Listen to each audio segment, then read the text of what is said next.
You are a lecturer as well, right?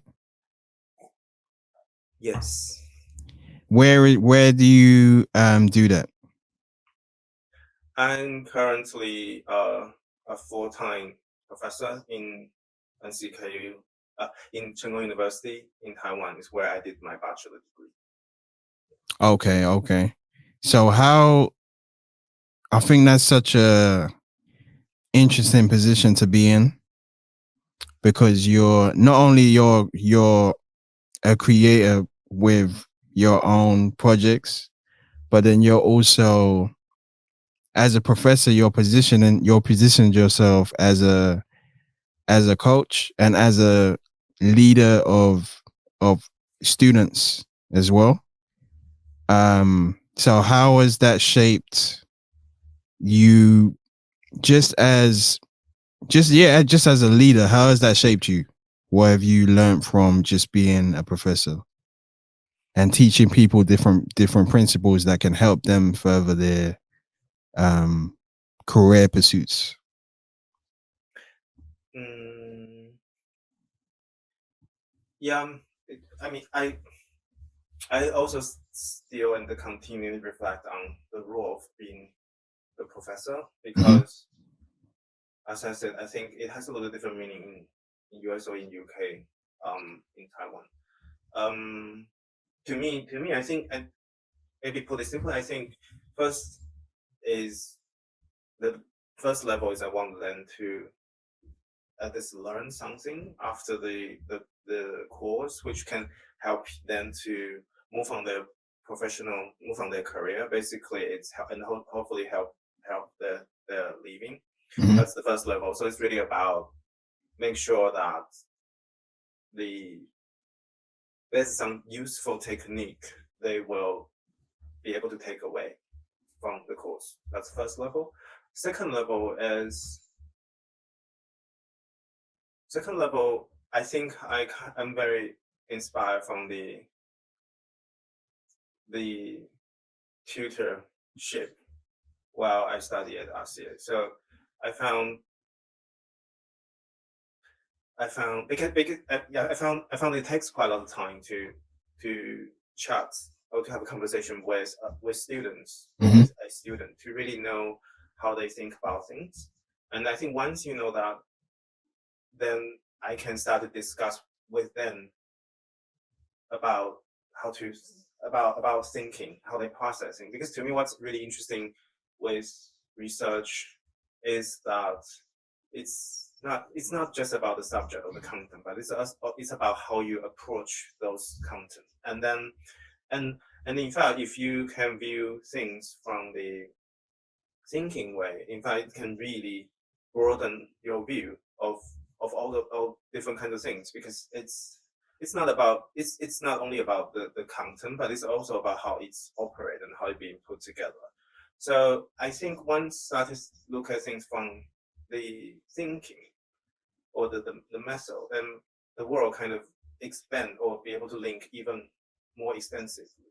And to me, based on my personal experience, I think that's benefit me in long term the most because compared to the skill set and other things because now I really can continually redevelop it myself as a creator or as a thinker. So in fact the second level I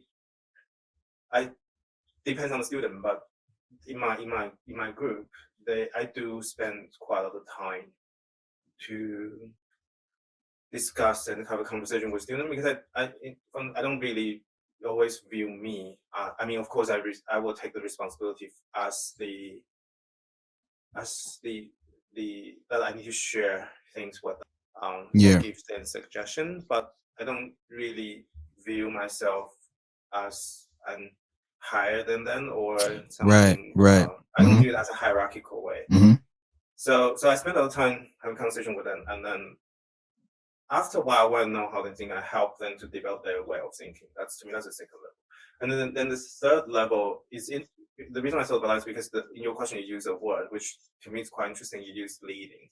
Um, I to me, the third level indeed involving leadership, and I think I think what's interesting because in the US, my supervisor has his own studio. So what's really inspired me is the school environment or the academic environment can be really linked to the real world, the outside world. Right. I really like that because it's make me feel I can communicate with wider audience, and also for me I have more content to play with. So when I did my teaching, I also applied that method. I always bring the real world projects or bring the school to the real world. And Right. then in that case, the leadership become very important because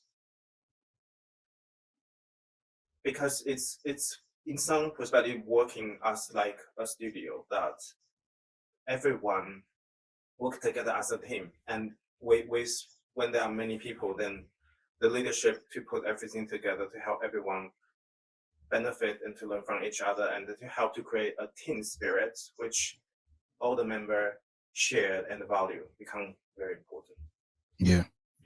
Yeah, I think you're in a unique position because you almost provide your students with that link to the real world almost, because you're creating things that people are consuming, and you're able to then link that back to the theories that you're teaching them and the things you're guiding them with. So Yeah. you're like going from the real world, coming back and forth almost. Yeah, I Yeah. think that's a really good saying because to me that's what makes things interesting. Because if I just focus on doing the commercial things, the even the output, then then um the student probably become more like the maybe say that more directly, more like a employee. But in Right. fact, it's because I like what you said is that all the practice has that theory behind it. So Hmm. we still have that mind challenge, that thinking challenge behind it. So that's already make the whole practice very exciting. But on the other hand, I also trying to make the real world project in fact become a place or a situation or an event for teaching. And in order Right. to do that, I need to do quite a lot of reflection and find the right boundary to make them feel like I'm not. I'm just put it more extreme way saying and say some people may say, oh, you are doing you are basically exploiting students. But so I'm Yeah. very aware of that, and happily after these 4 or 5 years, I think um, the collaboration is it's worked out quite well. They I think what I'm really happy is that it's a win-win and it's a everyone become better together through all this process. Yeah. I like what you said before about um there not being a hierarchy between you and your students. So it's almost like you have a flat structure with your students. So then it's easy for them to come to you Yeah, if they need guidance, and it's easy for you to like communicate with them as well yeah, without there being an idea of, okay, I'm higher than this, I'm in a higher position than you, and so there must be um so it's hard for information to be, sent back and forth. yes, yes, totally. Especially university is a big institute, so we know how it takes time, as you said, information to move around. Sometimes it won't even start. Yeah. Yes, I'm trying to make it pretty flat, but at the same time, also very aware that as I still have that teacher's role, so I need to give them constructive feedback rather than just I need to help them to move on. That's That's the key. always in my mind. Yeah, yeah. Mhm.